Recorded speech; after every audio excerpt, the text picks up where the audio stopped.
Thank you all for joining us for our third Wednesday session, Thursday, Wednesday session evening, Rebuild Honestly by BXKC.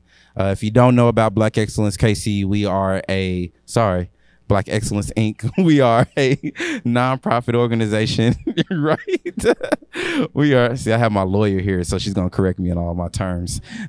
Thank you. We are a nonprofit where we serve Black professionals here in the Kansas City region with their upward mobility by connecting them with with resources and people who will help them with their upward trajectory. So we host this talk every month, Rebuild Honestly, to be able to provide transparent conversations around subject matters that we feel like impact our community. And I think a hot topic over the last couple of years, I'll say over the last 6 to 8 months, has been building generational wealth, right? And being on social media, you now have all of these influencers who are presenting their get rich quick schemes. If you buy this LLC and then you got this shell company and then you can write this off, so forth and so on. So I wanted to do was use this platform to really just kind of bring some truth to the light of what it takes for you to build generational wealth, explaining what generational wealth is and the importance of it and why it is such a hot topic right now for our community. So I got some of the people in the space that I know personally, that I work with, have been great supporters of the organization so far, and just super appreciative to have such a great panel. And I don't do well. I like letting people introduce themselves, and so we're gonna start to my immediate right with this lovely young lady, and we'll have her introduce herself, and then we'll come back with our first question. Go ahead. Okay, good evening. Thanks, Craig and the BXKC team for inviting me. My name is Adrienne B. Haynes. I am an entrepreneur here in town and also an attorney. All right, next.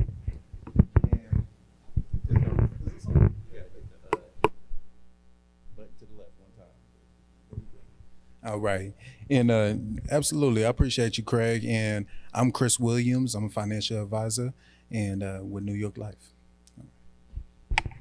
And this is the hardest thing I would ever do, is introduce myself just for you. So I don't even know where to put it. I'm just going to say for today, I'm going to play the role of what I've been doing for a while, for the last 4 years, is really trying to help people learn how to build wealth. I didn't use the word generational wealth because a lot of people just don't have any wealth. And so my name is Versi Larkin. So happy to be here. Awesome. And Versi, I'm actually I'm gonna start with you with the first question that I would like all of you all to define. What is generational wealth to you, or wealth to you, and why do you feel like it's important for our community to understand what it is or how to create it? Yeah, I appreciate that. I appreciate the question. So first, I would say I tell people, don't think about billions when you don't have millions. Don't think about millions when you don't have hundreds. Don't think around hundreds when you don't have tens of thousands. So to me, wealth is just that. It's every dollar that you have, and you preserve that and hopefully use that to build more wealth. That's what wealth is all about. Generational wealth is really, you want to make sure you have enough to take care of yourself. And then one time in the future, when you're not here, you're able to pass it on to your children, your grandchildren, and generations after that. It's pretty straightforward in principle, but it takes discipline. And so generational wealth to me is whatever you need now and whatever you think your kids need later, making sure you're making a way for them. Go ahead, Chris. Go ahead, bro. I definitely like what Versi said, and I think that was so well. I made me want to change my answer, but no, definitely with generational wealth, I think it's being able to set up the next generation. Just as simple as that. Being able to set up the next generation, and definitely you have to take care of yourself whenever you're, if it's, say you're drowning, you want to take care of yourself. You want to make sure that you're not drowning, and then you could be able to help somebody else out. And so I think just being with generational wealth, doing the same thing for your generation, and then you can set up the next generation and just compound on top of that. All right, Ms. Haynes. So for me, generational wealth are one's assets, both tangible and intangible, that you can pass on down, to the next generation. Of course, I think Versi made a great point, as the gentlemen have, taking care of your own self. And then at a certain point, I think, the estate planning that we do through the law firm it's taking care of the estate that you have, making sure that your business assets are going to be able to transfer, making sure that in the event of your incapacity, whether that's temporary or permanent, that your wishes are documented, and then ultimately that final transfer of your titled assets to those that you love. Can I get on a tangent? Go ahead, please, are we ready to do that yet? Yeah, we are. Okay. I just wanted to say, the tangible and intangible part, because when I think about estate planning, sometimes people are like, hey, I don't have anything. I don't need to plan. And I won't get too deep on my soapbox now, but for me, when I think about the community, why it's important for our community, it's not just about the money that you're transferring, although that matters. It's about clean title to the house and the car, etc. But it's also family recipes, lessons learned, things that make sure that those that come after you don't have to start at square one. So I think when we start doing estate planning for our clients, we're not just looking at the sum total of one's estate, the listed things that they own. It's also the things that they contribute that we might be able to document as well. I love that. Man, I'm gonna keep it on you. So when you talk about estate planning, I think a lot of times the word that comes out is like, do you have your will ready, right? Or what is the difference between, or what do you say are the different ways that people can be prepared? Like, I know there's a will, there's a trust, there's all these things. And if you don't mind, can you identify which one that you feel like is the most is the most important to have? Go ahead. I'm going to my notes now. So one of the questions that was asked for us to think about was, what are the requirements for estate planning? And I just wanted to maybe start with that first, because I can get into the documents, but there is actually mental prep that has to be done first. And I'm sure the gentlemen see it too in their work, but estate planning doesn't happen in building an estate, building wealth. It doesn't happen in a day. It happens daily. That's what one of my favorite kind of online coaches say. So as Versi said, it's every single kind of dollar. It's everything that you're building. You document, then you build. So sometimes people are like, I don't have enough to write a plan. Well, if you are building a business and you're building towards something, let's at least document a plan for today, and then you are building your estate over time. These are documents that you write. It's not a set it and forget it. You document your plan, then you come back to it when you have kind of major assets or major life decisions or, marriages, diagnoses, you move somewhere, etc. And of course, the mental part of dealing with mortality. I can be real legal and kind of objective about doing this kind of work. And this weekend, I did the estate plan for my parents and for my aunt. And, I was quite legal about it until I got my dad's back.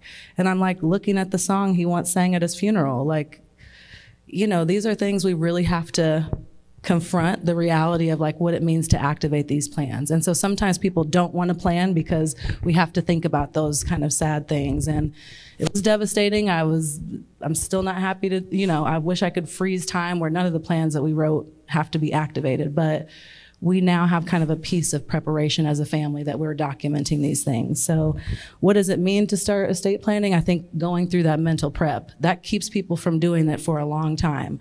I'm not old enough. If you're over the age of 18 and you own something, a bank account, think about a plan, please.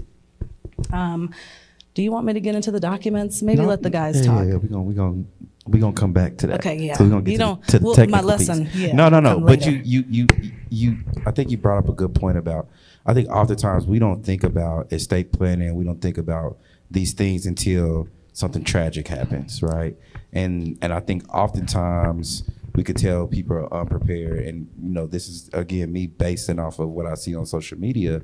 Then you have the GoFundMe come up, right? And everybody's trying to raise funds to be able to take care of these things, whether it's funeral and things like that.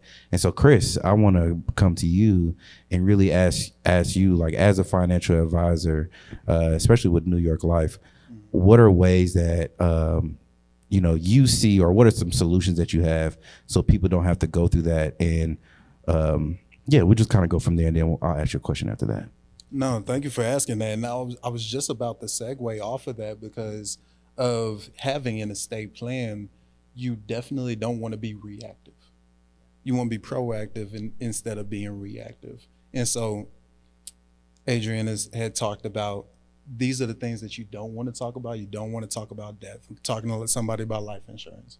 You don't want to talk about death. You don't want to, you're uncomfortable having those conversations. You know, what if mom wasn't here? What if dad wasn't here? What if my husband wasn't here? What if my wife wasn't here?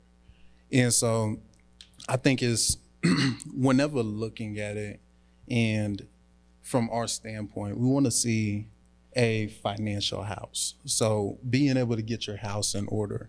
Whenever we look at financial house, do you start from the top down or do you start from the bottom up? We start from the bottom up. In order to have your house in good order and make sure it doesn't tumble, we want to make sure we have a firm foundation. And so things that go in that foundation, just like Adrian was saying, was a will, a trust. We want to make sure that we can encapsulate everything into making sure that we have a life insurance in place so that it can do what you want it to do for you. And then also going further on into disability, long-term care, you know, what happens if you go to work and you come home and you don't go back to work? We've had that conversation. And then also if you go to work and you don't come home, had that conversation as well. And so I think everything just goes all into the same type of box, but we're looking at that firm foundation, especially because in the world that we're in, if we're talking about generational wealth, have so many interactions where people want to get from step 1 to step 100, you know, just like that. And so I think it's just so good, and just knowing that if I want to get there, all the little steps that need to be in order to capitalize. And also, if something were to happen, because life, you can't plan for life. Life is going to happen the way that life happens. And so if life happens, that your plan still goes exactly according to plan. Firstly, when we talk about those little steps that it takes to really build that wealth, a lot of people, they come back down to what Adrian said, is they're like, I don't have enough money, or all I have is my job or my 401k and things like that. And I know in your book, Make It Rain, you explain the sacrifices that you have to take in the beginning to build that generational wealth. Do you mind like expounding on what those sacrifices could be? And I mean, I know I got Jordans and Nikes on. That was the first thing that he yeah, I already know. But you're good. It's a guilty pleasure. Sorry. It's all good. I appreciate you know what was coming. So I'm gonna pivot on you. How about that? No. So I'm gonna talk about this wealth, this estate plan first, because I'm going through it right now. The first time my wife and I had an estate plan, we were about to travel on a trip, and our kids were going to be left behind. And we thought, what happens if something happens to us? So we come back from that trip and we said, we need an estate plan. So we did ours about 2015. That ain't good. It should have been done earlier. but we recognize the need. And so we're actually going through a refresh as we speak. We do it every year, like you said. And so we're going through the refresh, and we're talking to our relatives, and my wife says, we're going to go refresh our estate plan. And said, what's that? So, okay, crap. Now we got to go talk to them. And so it's not something that people know they need to do, but because we have gone through so many things in our lives, we realize with parents passing on and brothers and sisters passing on, we said, you know, we've been through enough squabbles. I'm being nice when I say that. Once they've passed on, about what to do with the car, that is an asset. What to do with the furniture, those are assets. What about the clothes? This is my favorite clothes. This is my favorite suit. You know, I gave that suit or this thing to that person, and people, and she said I could have that. And it's not written down, and you know, emotions get in the way. So while you won't be able to go into depth here, I always, the way we started and the way I would recommend people do is just think about a strategy. What would you like done with everything you have if you were not here tomorrow? Who would you like it to go to? Could go to charity, could go to family members, could go as generational, but just think about it. What's my strategy? and just look at your walk around your house one time and go, ooh, I really want that to go to Calvin. You know, I'd like that to go to, and then you get yourself in that mindset. Now you can kind of back yourself up and say, oh, well, what about the money? Or what about the insurance policy? Did we actually sign that and make sure that's going to who I want it to go to? No. Okay, let's get it straight. So pretty simple. It sounds simple. We've gone through it enough to know, you know, our emotions are not there anymore. But before it was, my wife was like, oh my God, Erica is going to want that. Michael's going to want that. But then they might fight over it. I said, we got to decide. Or ask them up front, and then we work it together. So it's important, it's important, it's important. People think they have a will and they're good. You are not. And so we, as a myth in our community, I got my will, or I wrote it down on paper. That all sounds good until it's time to actually make a decision, because then it goes to court. And so making sure you got everything you need, or work with the professionals that know how to take you through this. I know a lot of things, but I don't know how to do estate planning. And so what I did, we found someone to help us through that. And I would recommend everybody do that, even if it's just a consultation to start, so that you can actually start that mental transition that you need to go through to get to the point where one day you're willing to go in there and have a conversation with someone in fact. So in terms of sacrifice, for me, I'll give you the story. So, I mean, I grew up in Dayton, Ohio, and I grew up in just like in a low-income family. We did everything from dumpster dive to you name it, everything you can to live. But once I graduated from college, I got my first job. I started to work at Monsanto Research Corporation, and I got a $26,000 a year check, and I was rolling. Y'all, that sounds funny to y'all, right? I was rolling. I had bought a car. I bought everything you could imagine that everybody does, thinking, man, I've never had this much money. I made more money than anybody in my family. I was on it, right? And so I was rolling up, doing the things that I needed to do, I thought. And then an older man, he said to me, he said, Versi, I'm coming in like 3 in the morning or whatever. He sees it all the time. He catches me going out back to work at 5 in the morning. He goes, Versi, what are you doing?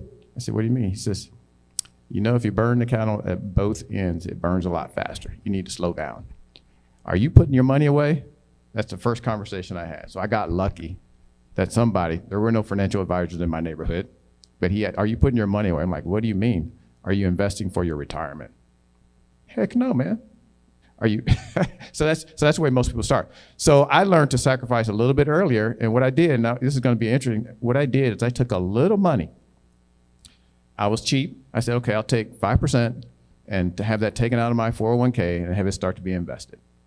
I thought it was going to be the most painful thing I ever did. After about 2 months, I never missed it. So it felt like a sacrifice, but it really wasn't. And this is going to be funny. This is probably perfect timing. I got a letter in the mail 2 weeks ago, roughly 2 weeks ago. I opened that letter, and because I only invested like $10,000 in that thing, I was still trying to be stingy. That account is worth $60-some thousand today. I'd never put any more in it. And that's the magic of investing in compound interest. That was one account. I never even looked at it. Got a letter in the mail. But I got smart. I got to a little bit older in life, and I got to Compact Computer Corporation. We were about to have a kid, my first daughter, and we looked at each other, Lisa and I. She was working, I was working. We were rolling, still a little bit. And we said, we got to change. We got a daughter coming. And so we learned to live without her salary, and we lived with my salary until such time that we got more comfortable living with less.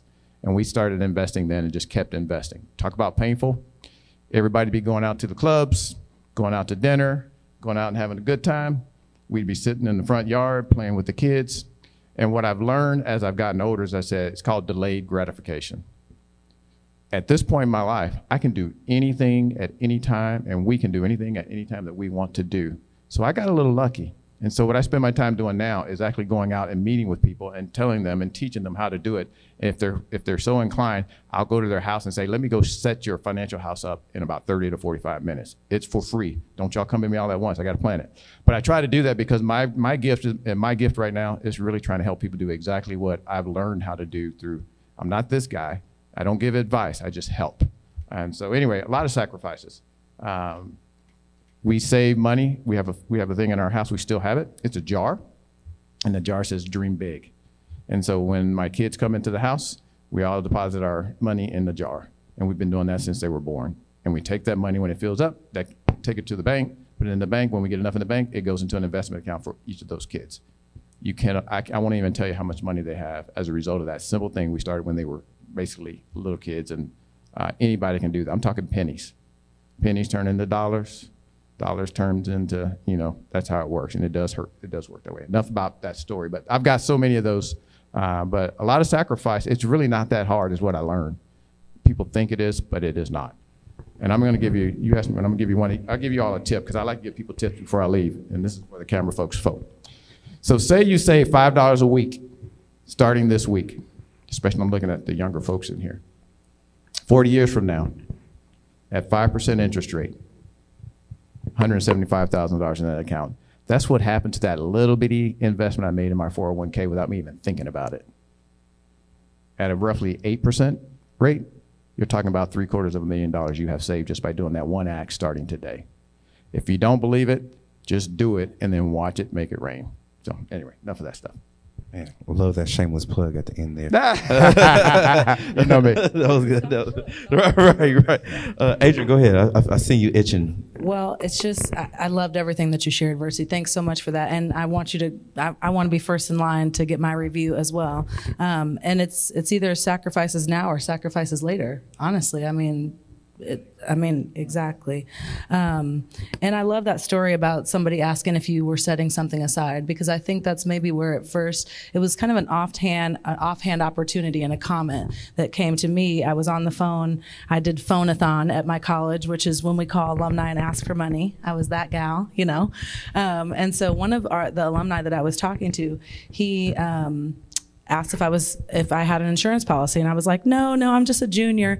And he said, I was like 3 years out of school and I had an accident on the job, and I never thought that would happen to me. But now he's, was living a life different than what he had anticipated, and he hadn't made a plan. And so just, I think hearing people's actual stories encourages us. And after you hear it so long, to not plan is irresponsible. So I'm going to say that to us to make everybody, feel that urgency to look at your plan too. And two, just like Versi said, we've all experienced loss in our family. We've seen that go well, and we've seen relationships be impacted today from deaths that happened years ago. Our family too. And so having these kind of conversations, really, when we talk about generational wealth, it can even be that kind of cultural capital, the traditions that you actually change in your own family, so that every family reunion, we're looking at our plans. Everybody on your 18th birthday, you get a plan. It is like herding cats, let me tell you, but I'm trying to do that for my family too. Most business owners, I'm going to do my little legal lesson here. I don't have my PowerPoint, but I'll make it quick. So most business owners are looking to do estate planning really for the goals of wealth transfer and probate avoidance. We've all heard about probate, which is that kind of legal process of having to take one's assets and death certificates to court to say, okay, this person has passed on, and the legal transfer of those assets. That's going to happen whether you plan or not. So make it easy on the people that you love, and think about implementing some tools. So a trust is something that keeps most assets out of probate. And so I'm not going to get too deep into the weeds. You still will need a will. We encourage our clients in the Cadillac kind of version of estate planning to have something which we call a pour over will, which really just says, okay, probate court, whatever assets have not been titled in the trust, simply pour those over into the trust. It keeps your process pretty private and is also quicker. You also need a durable power of attorney, which is a document that says, in the event of my incapacity, whether it's temporary because I'm out for 3 months on a ventilator with COVID, or permanent, here's who should take care of my affairs and the authority that they have. All these things that I'm talking about, the law already has defaults for these. So it's about making sure that your wishes are documented so the courts aren't making decisions for your family and, for your assets. And then finally, the advance directive, which says to your medical providers, here's who's allowed to make decisions for me in the event of, my incapacity in the hospital. Those are hard conversations to have. Let me tell you, we're still, I want to forget that I ever saw what my dad wrote, but we also felt the pain of not preparing a few years ago when my grandmother passed. And so my generational wealth commitment to my family was to make sure that I'm using my intellectual capital for the benefit of my family. And so you don't have to be a lawyer to tell your family to make a plan. We have articles out there, we got classes, we're talking to people about this, and I think that there's easy ways to make sure that, especially if you're a business owner. Now, that's how we even got into estate planning at Seed Law. We are a business law firm, but we are helping businesses all across the city. And a business is an asset. And we've lost business owners who have not made a plan here in Kansas City that impacts our business community, that impacts people's jobs, that impacts families left behind. So it's only responsible for us to also talk to our clients about the full process. So if you're a business owner, your business interest is an asset. I'm not going to get too deep into the weeds, but yeah. I mean, I think the one thing that, like, if you just joining us and you're thinking about generational wealth, to me, the popular thing when you're thinking about it is like, how many businesses do I own, or how much money do I have, and really what it comes down to is you planning. Like, if you have a plan, even with a little bit, you can create generational wealth without expanding yourself so thinly, right? Because you already have it. Yeah. If you got a car, you got a bank account, you got a business, yeah. like you have tangible personal property, you have things that someone's gonna have to make a decision for. Whether you have $5 in your bank account or 500,000, someone's going to have to talk to the bank about making sure that that gets to the next person.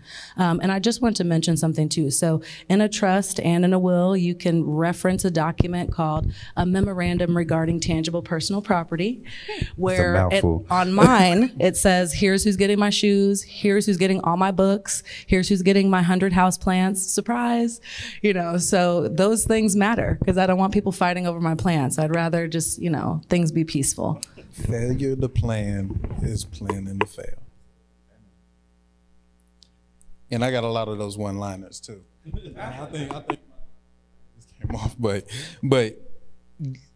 definitely some great stuff that Adrian was saying, and really just going back to what Versi was saying was, and I'm not sure how old you were at that time that he had let you know that you needed to. 26.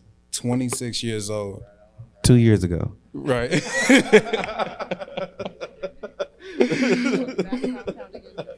right. I think that's so beautiful though, because a lot of things that get lost in translation is, matter of fact, let me put it like this. We are constantly paying the government through taxes. If you own a home, you're paying the banks. You're paying student loans off. You're paying all of these other bills, but let me ask you something. When are you going to pay yourself first? When are you going to pay yourself first? And I think that's exactly what hit Versi at that time. And I'm so happy that, somebody had brought that up to you, because I think a lot of people, just get lost in this loop of life where you never get around to paying yourself first. And by the time that you come around to it, that's when it's too late. Or not too late, but you just don't have that time. You cannot replace the time. And so just like how one can get from Kansas City to St. Louis, like you're on the highway, you go 70 miles per hour, just replace the speed with money. So time and money equals distance. And that's how you're gonna get to where you're going. Chris, I wanna ask you, once you have that foundation and things are set up, like as you were saying, like your house is set up. I remember you did a consultation with me and my wife the other day, and you helped us, reimagine what life insurance was about. So I would like to ask all of you all, like, what are some tips or some things that our community just are not aware of that we could take advantage of right now that will help us in this journey of building generational wealth? Absolutely, that's a great question, and I think it all depends on where you see the future. And so especially for the life insurance question, I think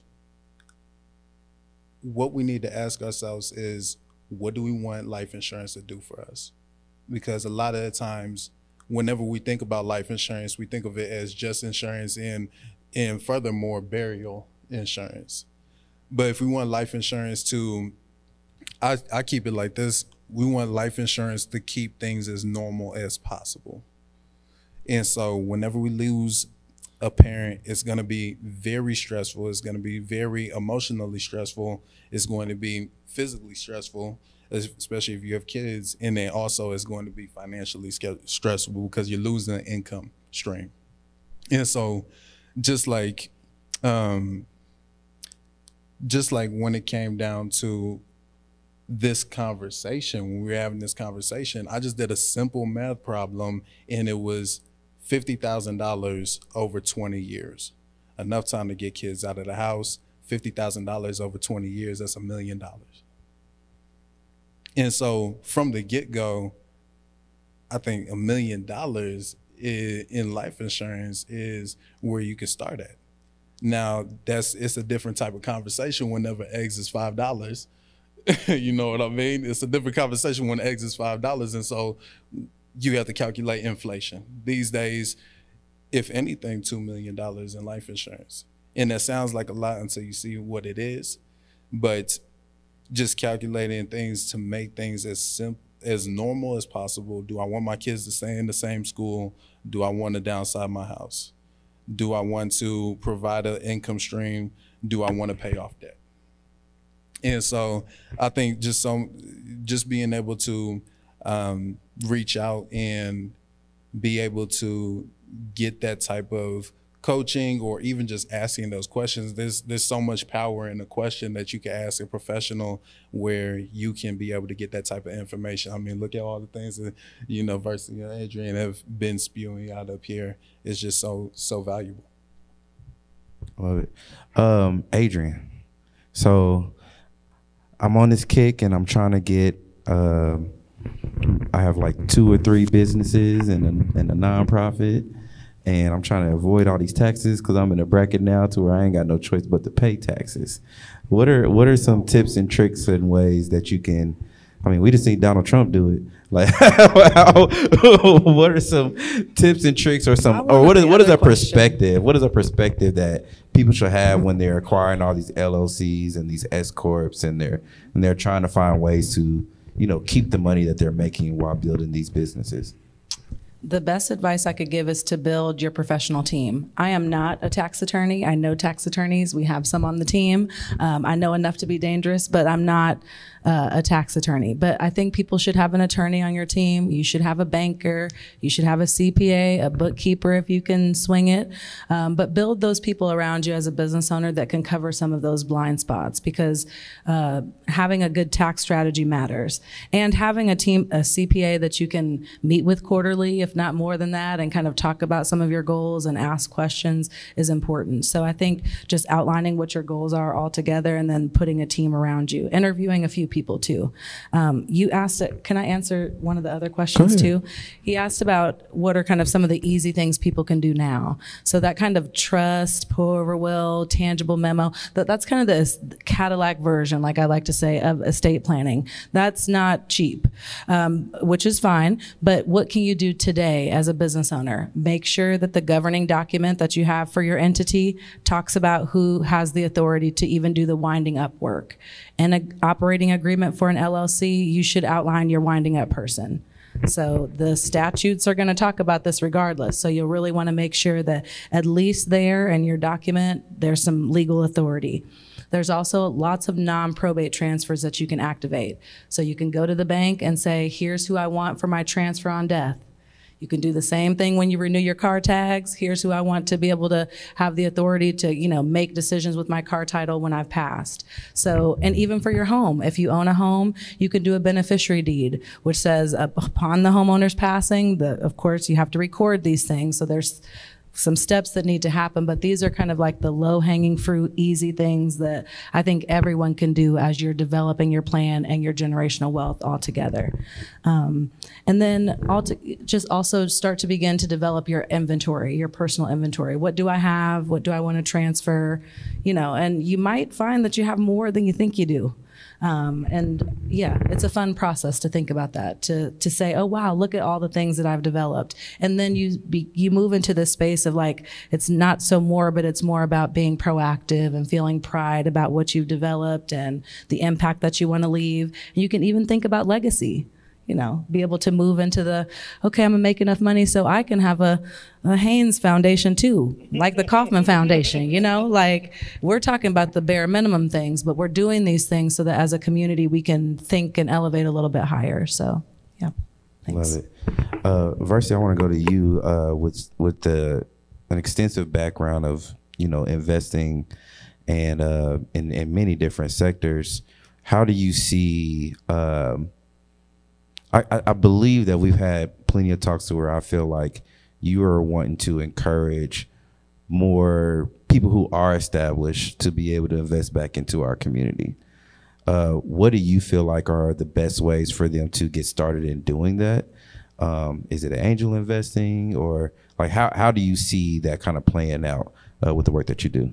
Yeah, so I'm gonna give you two answers to that one. So I was just in a discussion yesterday. And the first thing I encourage everybody to do is you don't have to be rich to invest in your community. You don't have to be high income earner to invest in your community. If you see people in my opinion, if you see people in your community that you know, that you trust, that are wanting to start a business, contribute to what they're trying to do. That's how we build our community. That's job one. $1,000, $100, for a micro loan. That's how I started. Let me be blunt. I started because I had no experience investing in businesses. But I found some people that said, you're opening a barbershop? Okay, I'll buy some chairs. Right. You want to open this stuff? I'll buy you a stove. You don't have to do a lot to help people start a business. The majority of business, I worked in the SBA for a while under the administration. The majority of businesses start with less than $12,000. Think about that. Could you get 12 of your friends to come together and say, let's go build something on this corner that we own, that we patronize, that we build, that creates income and jobs in this part of town? It's not hard. That's how I started. My first investment in a business in Kansas City was $10,000. There are 3 of those businesses now in Kansas City. So it's not hard.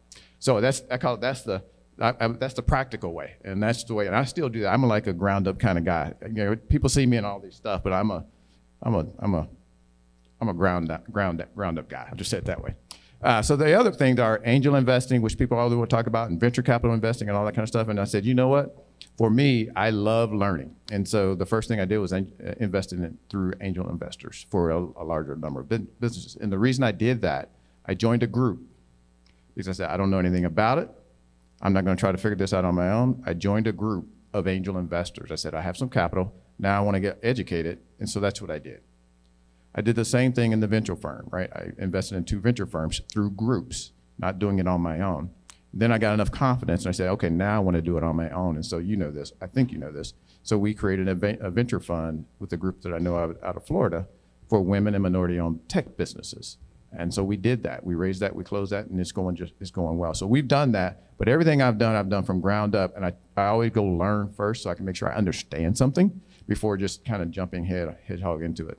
And so that's how I did it, and that's the best way to do it. And there are groups around this community. Matter of fact, you folks in this room can become a group. You don't have to go find other people.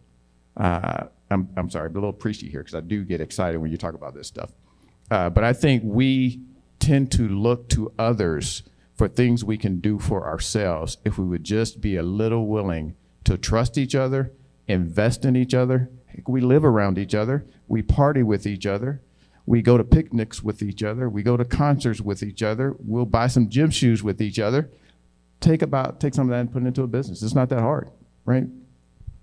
I agree, and I'm gonna do a little sponsorship ad right now. We do have an accelerator, angel accelerator that we have here to kind of help you teach you on how to be an angel investor here at Keystone every Tuesday at 5 o'clock.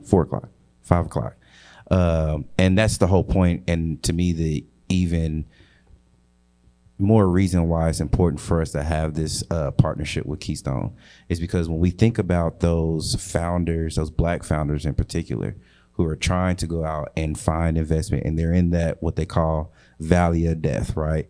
You're away from, you're too far along for your family to continue to invest in you, and you're not far enough for a VC to invest in you. So you're in this space to where you really need angels to help.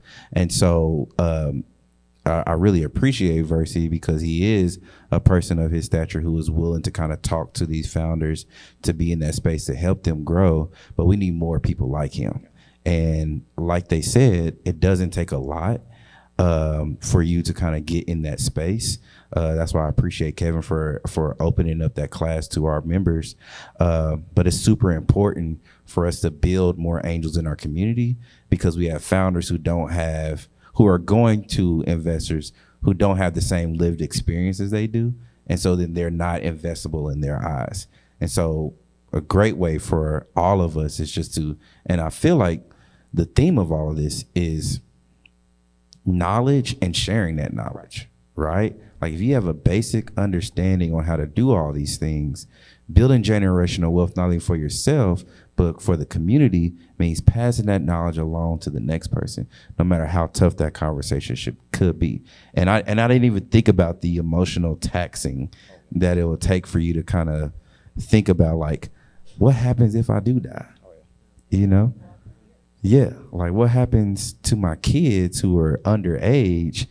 And it dawned on me when me and my wife, we went to Little Rock the other day, and we were all talking about going to Nigeria, the whole family. And her dad was like, well, we all can't get on the same plane. we got to split ourselves up. And that's what made us go into that conversation about, well, what happens if we all got on a plane? You know what I mean? Are we all secure in ourselves when it comes to building that generational plan and wealth to be able to succeed? So go ahead. Add something. It's you know, this is. So let me back up. I'm just kind of give you a little bit of my journey, because I think it's important you understand the confines of where my brain is. You know, I grew up, I became an engineer, and as an engineer, I love to understand things. And then I got to the point where I was trying to do so much. I purchased a gas station, purchased real estate. I purchased a lot of things in the age of 25 to 35. I didn't know what the heck I was doing, but I said, you know what? I'm not going to let that stop me. So when you ask the question about what does it take, you got to have some guts. And you can't expect, there's going to be, the things you're going to do, you're going to make some mistakes. If you choose to invest in something, many of them are going to fail. Trust me, there have been a lot of failures in my life. But you got to just keep on going until you get that one that you get it right. And when you get it right, you know, now I got it. I can replicate it. And that's the way I am. I use the power of 2 in everything I think about. So when I make an investment, I go, okay, that's one restaurant. I want to see 2 restaurants in 2 or 3 years. I let the person I'm working with know that, so they understand, so we're on the same page. It's not, we're doing this for fun. I'm doing this to make money. And so we've got to get serious about that and being honest with each other and say, you know what? I will invest in you, but I also want to make sure I get a return on my money. And I may ask you some questions that you don't like, because I want to make sure you're operating this business in a way that it is legal, in my case. Some people don't care about that. I do. That it is profitable, and that I get a return, because I got a wife back at my house that understands where the money's going. Let me be blunt.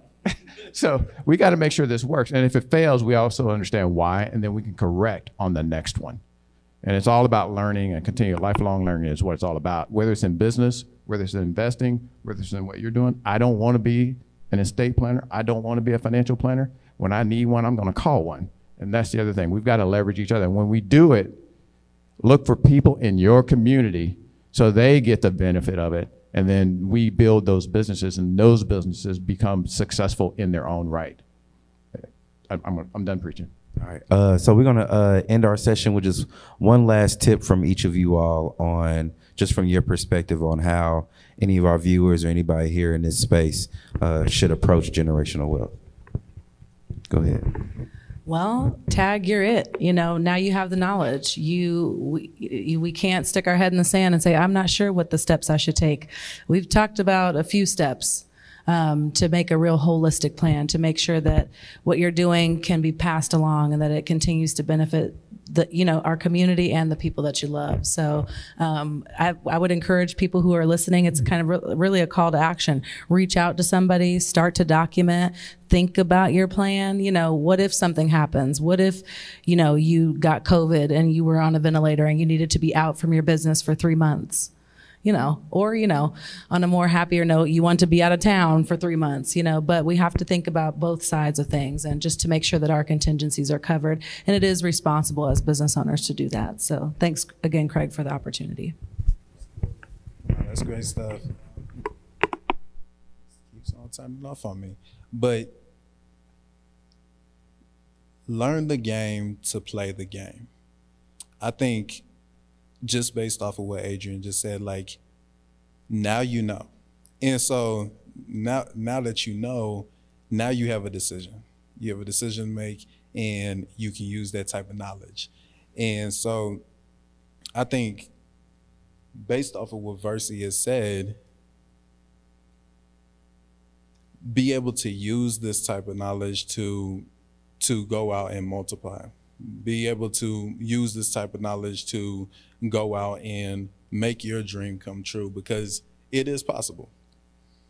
But I think at the end of the day, we have to continue to be learners, because things are constantly changing.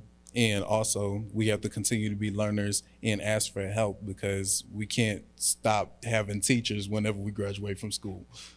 You know what I mean? And so, ask for help, and continue the marathon. Mine will be simple. So this is not in my book, but I use this most of the time when I'm in a communication about especially wealth building. I use the word SIP, S-I-P. You got to save. You cannot become wealthy in anything without acquiring something. So save a little, right? You do that, that's awesome. Invest a little, and then pay your bills, and do it in that order. What we tend to do is pay our bills, and then we go, well, I don't have enough money to invest. I don't have enough money to save. That is the reverse. Some people use that. If you spell that backwards, you understand what that means. Your money's going out to place, right? I won't put that on the video. So save, invest, and pay your bills. That's job one. And then job number two is, as you're doing that, make sure you are able to take care of yourself when you are much, much older, because sooner or later, if you live long enough, you're not going to be able to work. So you want to make sure you're building enough wealth to take care of yourself. And then last but not least, if you want to make sure you take care of yourself if you happen to pass away. That's what insurance is all about. Make sure that you can cover your needs and those of your loved ones if the event that something happens to you, whether it's an illness or you actually pass on. It's that simple. And so it's not just to get a funeral paid for. It's to make sure those people you love the most are taken care of when you're no longer on this earth, or when you can't take care of them yourself. So that's it. Simple. Man, I really appreciate these great minds joining me on the stage today. I hope everybody got some fulfilling knowledge from them as much as I do on a regular basis when I'm able to speak to them. This is it for Rebuild Honestly, and we look forward to talking to you all next month. Thanks a lot.